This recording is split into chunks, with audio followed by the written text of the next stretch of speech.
하나님 말씀 보겠습니다. 하나님 말씀은 마태복음 9장 9절부터 17절까지 되겠습니다. 우리 한 절씩 서로 교독했으면 좋겠습니다. 예수께서 그곳을 떠나 지나가시다가 마태라 하는 사람이 세관에 앉아 있는 것을 보시고 이르시되 나를 따르라 하시니 일어나 따르니라. 예수께서 마태의 집에서 앉아 인물을 잡수실 때에 많은 세리와 죄인들이 와서 예수와 그의 제자들과 함께 앉았더니 바리새인들이 보고 그의 제자들에게 이르되 어찌하여 너희 선생은 세리와 죄인들과 함께 잡수시느냐. 예수께서 들으시고 이르시되 건강한 자에게는 의사가 쓸데없고 병든 사람에게야 쓸데있느니라. 너희는 가서 내가 긍휼을 원하고 제사를 원하지 아니하노라 하신 뜻이 무엇인지 배우라. 나는 의인을 부르러 온 것이 아니요 죄인을 부르러 왔노라 하시니라. 그때 요한의 제자들이 예수께 나와 이르되 우리가 바리새인들은 금식하는데 어찌하여 당신의 제자들은 금식하지 아니하나이까. 예수께서 그들에게 이르시되 혼인집 손님들이 신랑과 함께 있을 동안에 슬퍼할 수 있느냐. 그러나 신랑을 빼앗길 날이 이르리니 그때에는 금식할 것이니라.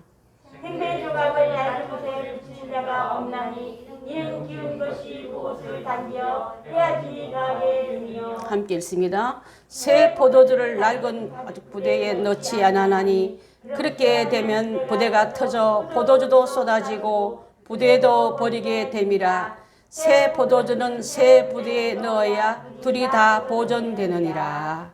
아멘. 오늘 제목의 말씀은 새 포도주는 새 부대에 그겁니다.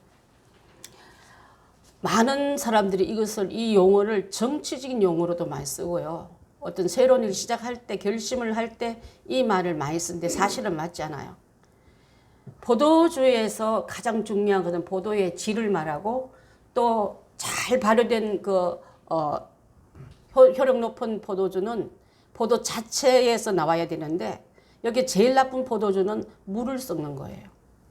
물이란 것은 포도주가 아닌 포도에서 나오지 않은 다른 이물질을 섞는 거기 때문에 섞이면은 둘 다 나빠지기 때문에 여러분 완벽하신 포도주 같은 원액 같은 사람이 누가 있습니까?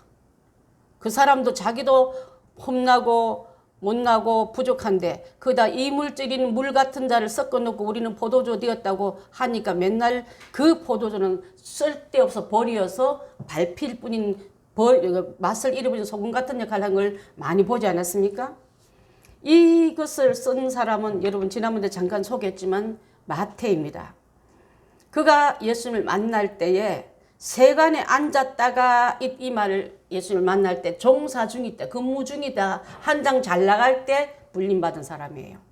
주의 일 하자면요 다 끝난 다음에 하겠다는 사람 참 많아요. 애 좀 키워놓고 돈 좀 벌어놓고 안정된 다음에 주님이 부르는 그 사명이 이 상태에 있는 이 사람은 정말 잘 나간 때 위치도 아주 좋은 세관 중에 이름 있는 세관, 돈 벌 수 있는 그런 세관이 있었습니다.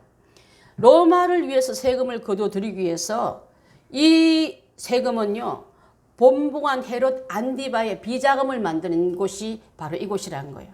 그래서 권력층하고 손을 맞잡았다는 뜻이고 인정받았다는 뜻이고 서로 윈윈 관계로 서로 보호 관계로 있기 때문에 안전하기 짝이 없는 이곳에 있는 이 세리 마태에게 예수님께서 나를 따라오느라 한 말은요 어떻게 보면 금수저 버리고 흙수저 따라가는 길밖에 안 될 줄 압니다. 그럼에도 불구하고 그는 예수님을 따라 나갈 때 제2의 세관 자리는 누군가는 해도 되지만은 영광스러운 천국 일꾼의 자리에는 내가 맡군하고 부르신 그분 앞에 감사하며 따라 나섰다 했습니다. 여러분 주의 일 맡길 때에 쓰고 남은 시간을 드리라는 게 아니라 가장 중요한 시간을 주를 위해서 드릴 때 여러분 아낌없이 드리는 마태와 같은 그런 헌신과 그런 자세가 필요할 줄 믿습니다. 누가복음에 보면 마태는 모든 것을 버리고 예수를 쫓아들라고 기록된 것도 있습니다. 자, 마태의 겸손한 모양을 우리가 볼 수 있는데 여기는 마태의 자기 집에서라고 큰 잔치를 했다고 말하고 있는데 마태가 돈을 가지고 있고 이게 권력층하고도 손이 붙잡고 그 쪽에 있는 유지이지만은 신분상은 항상 유대인으로서 부끄러운 자리에 있다는 걸 그는 알았습니다. 나는 민족의 고혈을 빨아서 로마 정권의 또 권력층에 뒷돈대주는 이 역할이 진짜 기뻤을까? 여러분, 도둑질 아니고는 자식 앞에도 부끄럽지 않은 일을 하는 우리가 돼야 될 좀 있습니다. 좀 가난하면 어때요? 좀 어려우면 어떻습니까? 그것이 자식 때에도 우리 부모님은 고닫더란 말을 듣는 우리가 되어야지. 수단 방법을 가리지 않고 권력층을 이용해서 안 좋은 것을 심어주는 그런 썩어 빠진 썩은 물과 같은 사람들이 지금 얼마나 많습니까? 그래서 이 마태가 타인도 인정해 줄 만한 겸손한 마음으로 예수님의 제자가 된 다음에 예수님을 초대해서 큰 잔치를 베풀었다 했습니다. 여러분, 주의 종을 대접할 때 귀한 거, 저는 102년 된 포도주를 먹어본 적이 있어요. 제가 먹은 게 아니고 신방을 갔는데 이분이 딸이 카나다에 있다가 아버지만 드세요 하고 보냈는데 이분이 아버지를 안 주고 신방되어 있는 우리한테 줬는데 제가 포도주를 향은 한번 맡아봤어요. 남자 우리 장로님이나 몇 분들은 오늘은 하나님께서 이 좋은 것도 한번 맛보자고 드셨는데 저는 향만 맡아도 뭐 잘 모르겠어요. 귀한 걸 드리고 싶은 그 마음에서 드린 걸 본 적이 있는데, 자, 오늘의 이 사건은요 두 가지로 분류를 할 수 있는데, 하나는 마태를 부르는 과정, 왕따 당하는, 민족에게는 왕따 당하고 어떻게 보면 자녀들에게도 우리 아버지 이름이 뭐 하는, 너 아버지 뭐 하시노? 옛날에 그거 있잖아, 그죠? 친구에서 너 아버지 뭐 하시노 하는 그런 대사가 있지 않습니까? 그러면 떳떳하게 밝히지 못하는 자녀들을 둘 수도 있을 줄 압니다. 그냥 조그만 일 해, 장사해 이렇게 말할 수도 있었는데, 그는 왜 그러냐면 비애국적이고 욕심이 많아야 되고, 왜냐하면 남겨주고 자기도 먹어야 되니까 거짓말 더 많이 해야 되니까 부정적인 세관의 이미지를 갖고 있기 때문에 자기 민족들에게는 죄인 취급을 받았습니다. 당시 때 세리의 이름은 죄인의 대명사였고요. 또 파렴치한 범이고 거짓말 잘하여서 신앙으로 보면 변절자 취급을 받은 사람입니다. 그리고 이 세리인 마태는 세리장까지 올라갔기 때문에 엄청난 관력을 기록했던 사람이라고 볼 수 있습니다.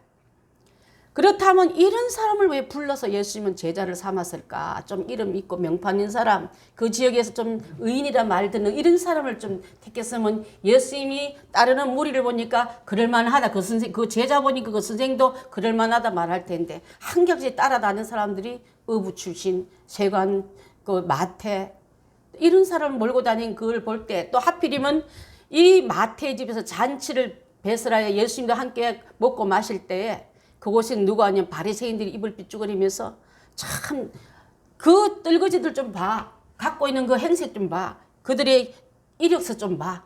지금 말하면 입을 삐죽이고 눈을 흘기면서 비웃으면서 비꼬면서 저들이 예수님의 제자들이래. 여러분, 한동안 다윗을 따라다녔던 다윗이 아들왕 굴에서 있을 때 그들을 따랐던 400명들은요 비루한 자, 천대받은 자, 실패한 자, 못난 사람의 대명사들이 있었지만은 잘나고 훌륭한 사람은 궁궐에 있는 그들을 통해서 이스라엘을 세운 게 아니라 쫓기는 자, 굴에 갇힌 자, 또 연약한 데 있지만 하나님의 이름을 위하여 쓰임받는 자와 함께 붙어있는 자를 하나님이 쓰신다는 것을 여러분 알아야 될 점 있습니다. 아멘. 그래서 우리는 우리 교회를 누가 어떻게 보든지, 여자 목사가 있든지, 또 나이 많은 힘없는 어떤 널구시한 어떤 주의 종이 있든지, 하나님은 우리와 함께하는 그게 더 중요하지. 바깥 보고 외모 보고 수량 보고 건물 보고 외양을 외치는 그런을 보는 걸 저는 아는 것을 여러분께 꼭 말씀드리고 싶습니다.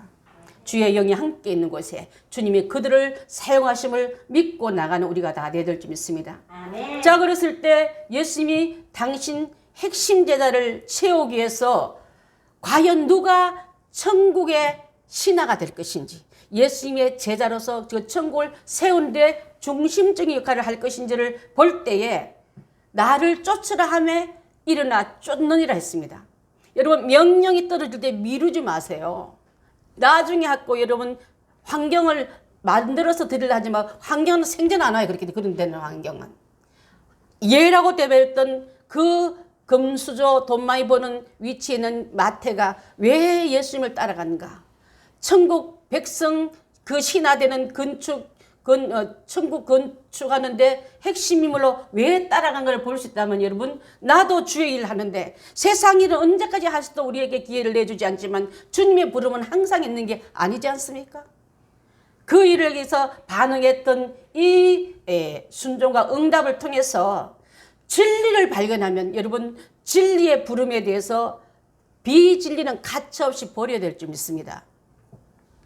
배설물로 여겼던 결단이 예수님의 참제자가 될 수 있고 하늘나라 시민이 될 수 있는 자격이 있는 줄 압니다. 그가 예수님의 제자로 불림받은 후에 예수를 식탁에 초청합니다. 그 당시 때 유대인들의 가장 친근한 방법은 식사하는 거예요. 우리도 그렇지 않습니까? 식사나 같이 좀 합시다. 요즘은 식사나 같이 합시다 하면 나중에요. 코로나가 장식되면 이렇게 말하는데 옛날에 밥 한번 먹읍시다 말로 친근함을 표시하지 않았습니까? 그래서 이 일은 바로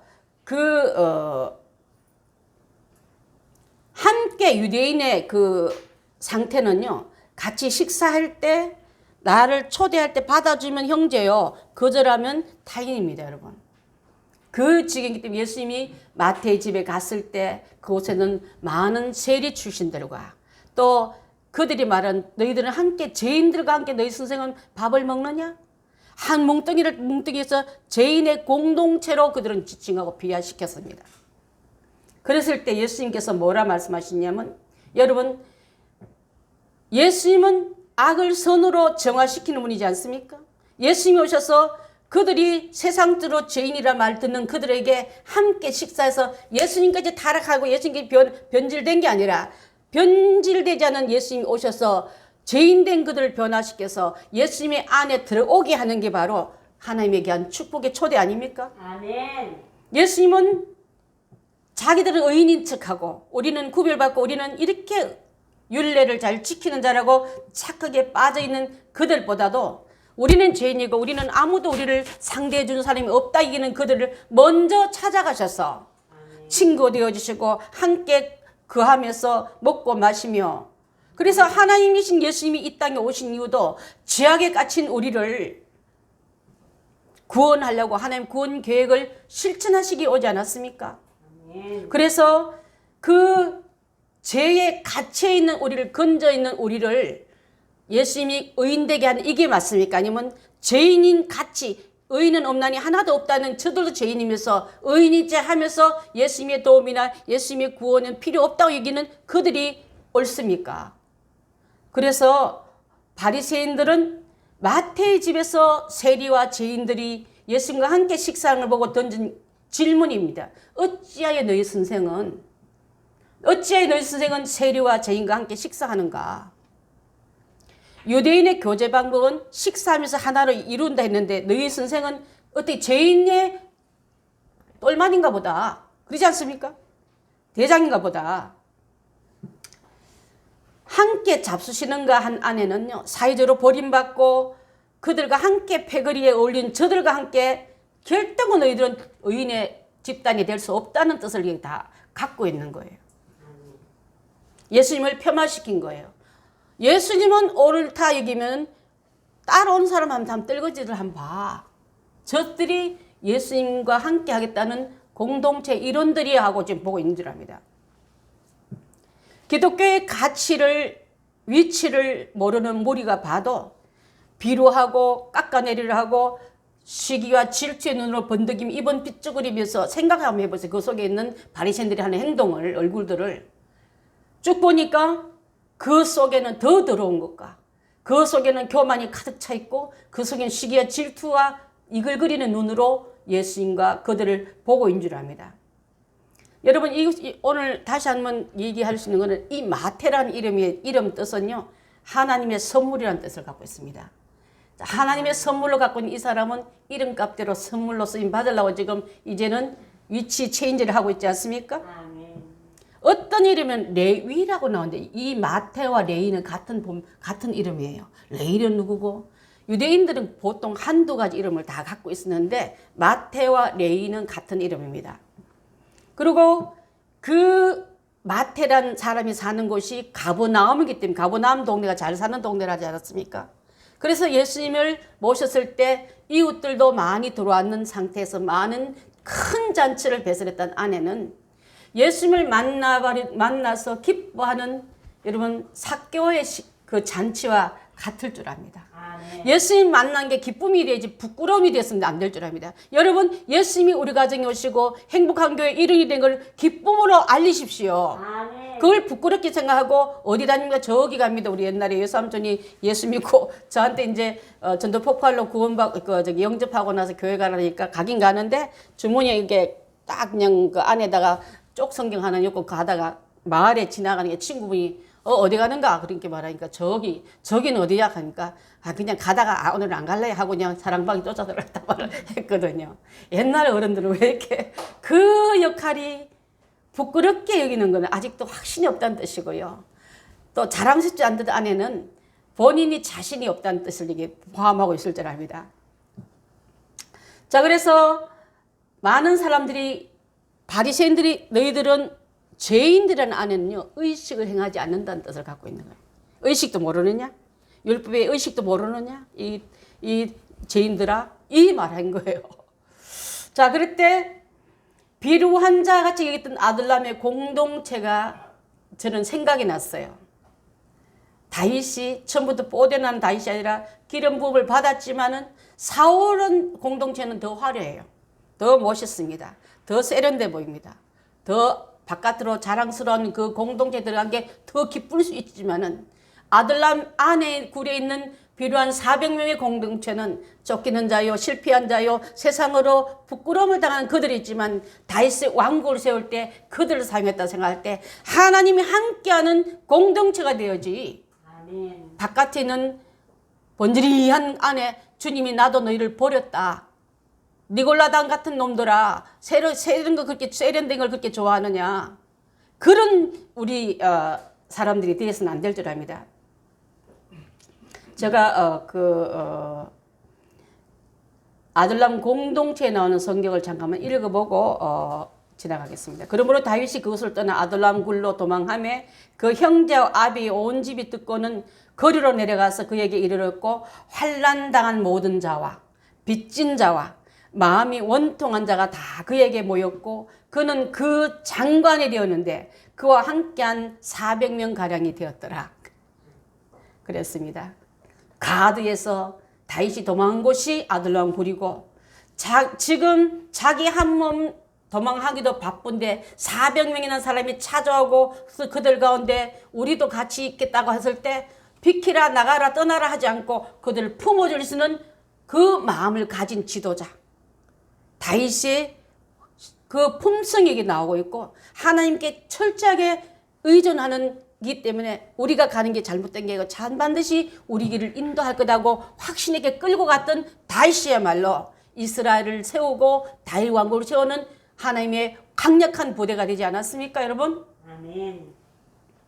그래서 오랜 광야의 공동체 훈련을 잘 겪었기 때문에 전쟁에도 능하고 또 그 전쟁에서 땅을 뺏은 땅도 또 새로운 그 어떤 조직체를 세울 때도 강한 훈련을 받은 광야를 통과한 사람이었고 훈련을 통과한 사람이 세워졌을 때 그것이 든든한 기둥들이 다 돼서 아름다운 그 건국을 이룬 줄 믿습니다.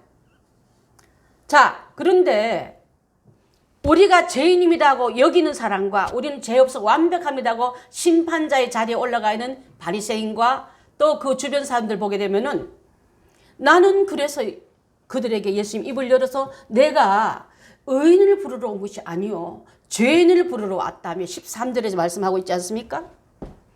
예수님 앞에는 언제나 의인이 없기 때문에 죄인 중에서도 정말 가능성 있는 죄인이 아니라 하나님께서 나는 불러주지 않고 용서하지 않으면 나는 사람도 못 되고 주님의 제자도 못 되고 아무것도 아니다라고 불러오는 그들을 사용했다 이 말이에요, 여러분.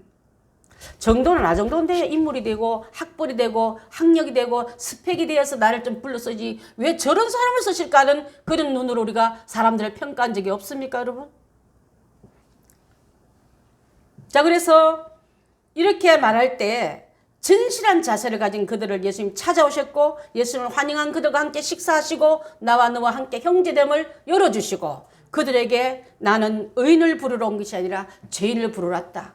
죄인을 부르는 죄인 너에게 내가 너의 죄를 용서하고 너를 깨끗하고 너를 고쳐 사용하겠다면 우리는 주님의 거룩한 공동체 안으로 들어갈 수 있게 될 줄 믿습니다. 아멘. 그렇게 하시면서 건강한 자에게는 의원이 쓸데없고 병든 자에게는 쓸데있느니라.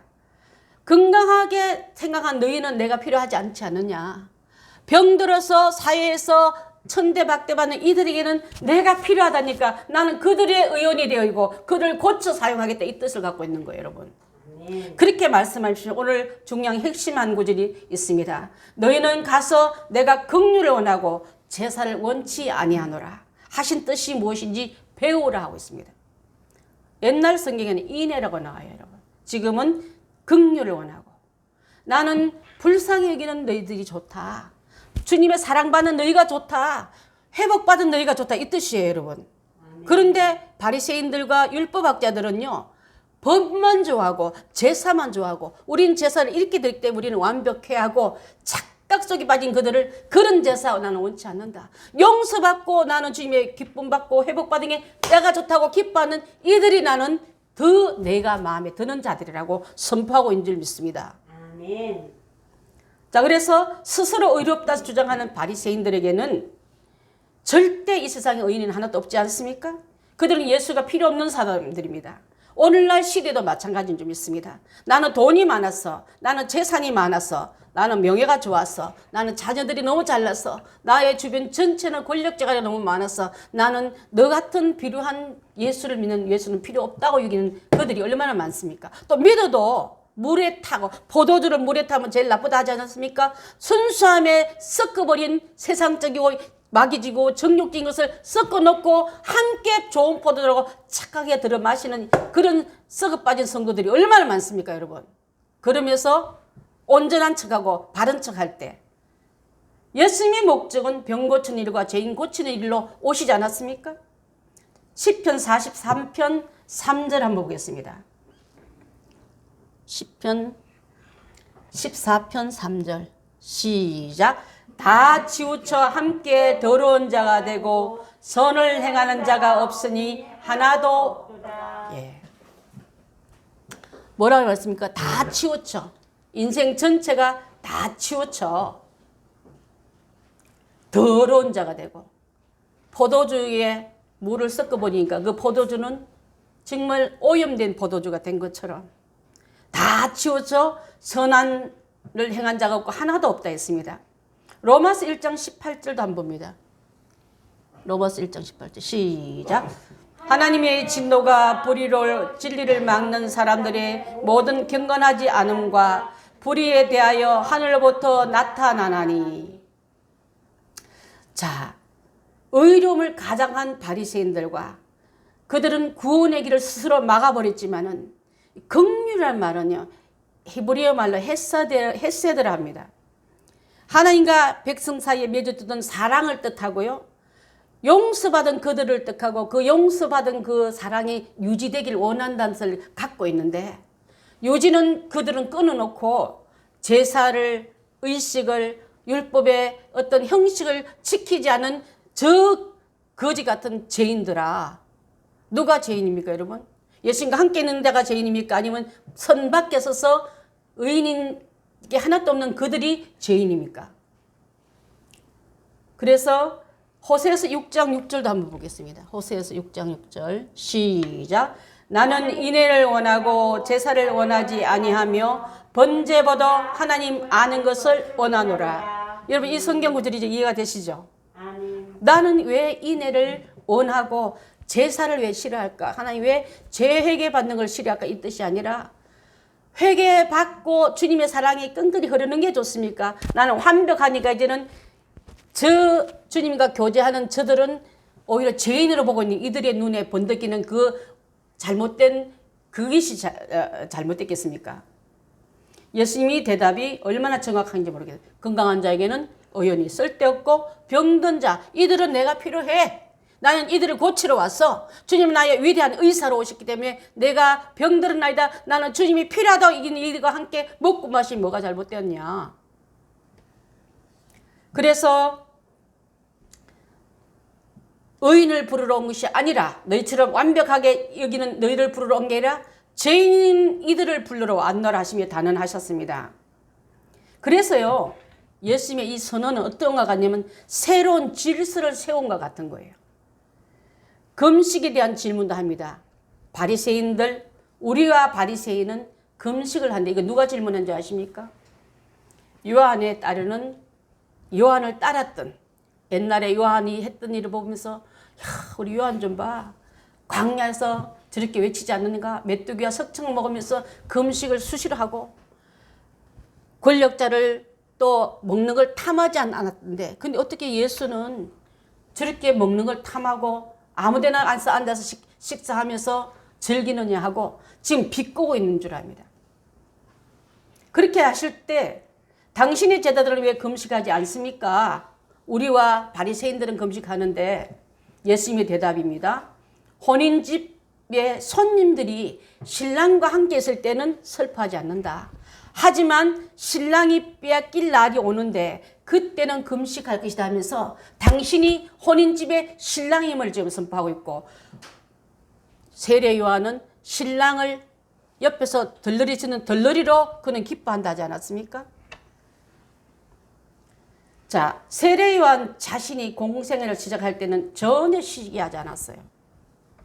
또 성경에서 보게 되면 오히려 그를 존중하면 그는 흥하게 되고 나는 망하게 되겠다 할 만큼 예수님을 높여줬던 일이 있는데 지금 와서 예수님을 폄하하고 비판하는 요한의 제자들과 바리새인들이 하는 행동에서 우리는 금식하는데 왜 예수님은 금식하지 않습니까? 하고 물었던 그 질문을 여러분께 설명을 해드리고자 합니다.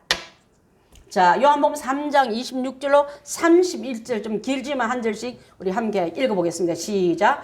그들이 요한에게 가서 이르되 랍비여 선생님과 함께 요단강 저편에 있던 이 선생님이 증언하신 이가 세례를 베풀매 사람이 다 그에게도 가더이다. 요한이 대답하여 이르되 만일 하늘에서 주신 바 아니면 사람이 아무것도 받을 수 없느니라. 내가 말한 바 나는 그리스도가 아니요 그의 앞에 보내심을 받은 자라 한 것을 증언할 자는 너희니라. 신부를 취하는 자는 신랑이나 서서 신랑의 음성을 듣는 친구가 크게 기뻐하나니 나는 이러한 기쁨으로 충만하였노라. 그는 흥하여야겠고 나는 쇠하여야 하리라 하니라. 위로부터 오시는 이는 만물 위에 계시고 땅에서 난 땅에 속하여 것을 말하느니라. 하늘로부터 오신 이는 만물 위에 계시니라. 아멘. 세례 요한이 옥에 갇힌 시점 되어서 그의 제자들 중에는 예수님에 대한 질투심도 많았다 했습니다. 예수님에 대한 세례 요한의 강력한 정거를 가지고 귀를 기울이고 금욕주의는 스승을 띄우고 잔치의 자리에 어울리는 예수님을 비판할 때에 금식하지 않은 예수님의 제자들도 비판 자리에 들어갔습니다. 그때 예수님께서 하시는 말씀 중에서 이 본문은 하나님이 신랑으로 비유되는 말을 한번 몇 군데 찾아볼까 합니다. 구약 이사야서 54장 5절입니다. 시작. 이는 너를 지으신 이가 내 남편이시니라. 그의 이름은 만군의 여호와이시며 내 구속자는 이스라엘의 거룩한 이시라. 그는 온 땅의 하나님이라. 일컬음을 받을 것이니라. 자, 그 다음에요. 고린도후서 11장 2절도요. 시작. 내가 하나님의 열심으로 너희를 위하여 열심을 내노니 내가 너희를 정결한 천으로 한 남편인 그리스도께 드리려고 중매함이로다. 너는 자, 거기까지만 봤습니다. 하나님의 남편으로 신랑으로 예수님도 하나님과 동등한 삼위일체이기 때문에 예수님의 신랑으로 표현한 것은 마땅할 줄 믿습니다. 그들의 눈에는 구약은 높여 보이고 예수님은 천이 보이고, 여러분 어떤 일이 복잡한 아침에도 우리 남편하고 그 아침 식사를 하면 그런 얘기 했어요. 이들이 갖고 있는 오해나 갖고 있는 풀지 못하는 난이한 성경 구절은요, 우리 지식으로 풀려면 안 풀려요. 그런데 하나님이신 예수님이신 성령님이 삼위일체의 위치에 올려놓고 보면 다 풀립니다, 여러분. 그래서 바리새인과 요한의 제자들이 예수님을 가지고 지금, 우리 선생님은 좀 전에 세례 요한은 금식하며 금욕주의로 이 하나님의 나라를 이끌 때 정말 위대한 지도자처럼 보였는데, 예수님이 갖고 있는 주변 사람들 보니까, 또 잔치하는 자를 좋아하는 거 보니까 어떻게 됩니까? 우리는 마음에 이해가 안 됩니다고 지금 따졌지 않습니까? 그때 하나님이 신랑으로 표현했고 남편으로 표현한 이 위치에, 예수님이 내가 혼인집에 신랑과 손님들이 같이 있을 때는 금식하지 않는다, 잔치를 즐겨야지. 신랑을 빼앗길 때, 예수님 돌아가실 때는 금식하기 마땅하다고 지금 이렇게 설명하고 있는 줄 압니다. 그러면서 하신 말씀이, 예수님의 새로운 교훈은 새 교회의 정립을 말하고, 헌거, 옛거 갖고 있는 고정관념 위에 예수님의 질서를 집어넣으면 물하고 포도주가 썩는 것 같은 거예요, 여러분. 성령과 내 생각을 섞어버리면 되지 않지 않습니까? 나를 완전히 비우고 성령의 역사함을 올려놔야만 물이 100도 될 때 끓을 때 수증기가 올라갔지, 내 안에 죄를 비워낼 때 성령 역사가 나와서 제대로 역사가 일어나는 것이지. 아멘. 가진 자기 생각, 자기 고정관념, 자기 얻고 있는 얄팍한 신앙 지식 가지고 지금 성령이 여러분에게 또 말씀할 때 반항하고 판단하고 비판하고 쳐내면 되겠습니까, 여러분? 지금 이들이 하는 역할이 딱 그 모습과 같은 줄 압니다. 자, 그래서 에베소서 4장 22절로 23절에 너희는 유혹의 욕심을 따라 썩어가는 구습을 따르는 옛사람을 벗어버리고 오직 너희의 심령에 새롭게 되어 하나님을 따라 의와 진리와 거룩함으로 지으심을 입은 새 사람을 입으라 했은 줄 압니다. 그래서 이스라엘에게 주신 이 말씀은 포도주와 새 포도주와 부대를 말씀하시면서, 물이 적은 이스라엘 땅에는 포도주를 많이 마셨어요. 포도주가 주는 효과가 굉장히 큽니다. 한번 몇 군데 보겠습니다. 포도주는 식사 때마다 음료를 사용했고요. 또 이들을 사용할 때 잔치 때도 꼭 필요한 그런 거였습니다. 포도주는 원기 회복에 참 좋다고 표현하고 있는데, 사무엘 16장 2절 한번 보겠습니다. 자, 함께 읽습니다. 시작. 왕이 시바에게 이르되 네가 무슨 뜻으로 이것을 가져왔냐 하니, 시바가 이르되 나귀는 왕의 가족들이 타게 하고 떡과 과일은 청년들이 먹게 하고 포도주는 들에서 피곤한 자들에게 마시게 하려 함이니라. 포도주는 피곤한 자에게 원기 회복을 위해서 필요하다고, 원기 회복, 지금 말하면 건강 음료, 건강 보조식품이 많이 있지만 이렇게 말했습니다. 그 다음에 속에 탈이 났을 때도 약으로도 썼을 때가 있은 줄 압니다. 디모데전서 5장 23절입니다. 시작. 이제부터는 물만 마시지 말고 내 위장과 자주 나는 병을 위하여 포도주를 조금씩 쓰라. 피곤한 자에게는 원기 회복, 병든 자에게는 의학용으로도 썼다는 걸 볼 수 있는 줄 압니다. 때로는 소독용으로도 썼다고 그래요. 예, 상처 났을 때 발효시키는 그 포도주를 갖다 바르면서 피부를 차단시켜서 균이 들어가지 하는 역할을 막은 적도 있는데, 또 예루살렘 성전에 올라갈 때 포도주를 가지고 올라가서 그 예수님의 피를 대신해서 뿌리기도 했던 거, 예수님께서 우리에게 주실 때 성찬식에도 포도주를 쓰고 있지 않습니까? 자, 그것을 하기 위해서는 처음부터 포도주가 된 게 아니라 이것을 따서 발로 밟아서 이 차에 넣는 자루가 바로 부대입니다. 지금을 말하면 특수한 오크통에도 넣지만, 오크통이 나무가 많이 없는 광야에서는요, 주로 짐승에 죽었을 때 죽여서 가죽을 잘 벗겨내고 그 순수한 부드러운 가죽 안에다가 팔다리를 다 묶고 목 쪽을만 입구로 해가지고 그걸 부었다 그래요. 그걸 칭칭 감아 놓으면은 안에서 바로 되면서 나중에 쓰는 이유가 되는데, 그때 방금 올래 딴 새 포도즙을 넣으면요 발효가 되지 않습니까? 그래서 늘어나는 거 새 부대에 넣지 않으면 팽창하지 못하고 터져버릴까 봐 그것을 하지 말라고 말하고 있는 줄 압니다. 호세아서에서 나오는 말씀도 마찬가지지만은 포도주는 기쁨과 인애와 사랑을 말하는데 예수님이 주신 기쁨과 인애를 가진 성도가 되어야지 눈으로 판단하고 정죄하고 제사 지내지 않는다, 손을 씻지 않는다, 저들과 함께 밥을 먹는다고 외치는 그들에게 예수님은 이 포도주와 부대로 말씀하시면서 새 마음을 가지고 새 율법을 받고 새 약속을 받는 너희가 되어야지 옛날 그 섞어버리고 섞인 혼합적인 헌부대 가지고 지금 내 말을 받으려고 하지 말라 이 말이에요, 여러분. 사랑하는 성도 여러분, 믿음을 은혜를 축복을 받으려면 내 그 비워내고 새 마음의 부대를 가지고 말씀을 받으십시오. 아멘. 그래야만 그것이 내 안에 진짜 포도주가 갖고 있는 아까 약도 되고 기쁨도 되고 또 필요도 회복하는 순수한 포도주를 담을 수 있고 여러분 자체 인생이 이렇게 쓰임받지 뒤죽박죽 되어서 이것도 아니고 저것도 아니고 옛것도 아닌 것을 섞어놓고 나는 포도주를 맛본 사람이라고 자랑했던 그런 어리석음은 우리한테 있어서는 안 될 줄 압니다. 두 번째로는 배를 얘기하면서 생배 조각. 권사님 그 안동포 유명하지 않습니까? 그죠? 안동포는 비단같이 좋은 거지만 진짜 생배는 서민들이 입는, 여기 나오는 서민들이 입는 옷을 배로 표현했더라고요. 방금 짜가지고 틀에서 내린 배를 물에 한번 담가 보십시오. 어떻게 돼요?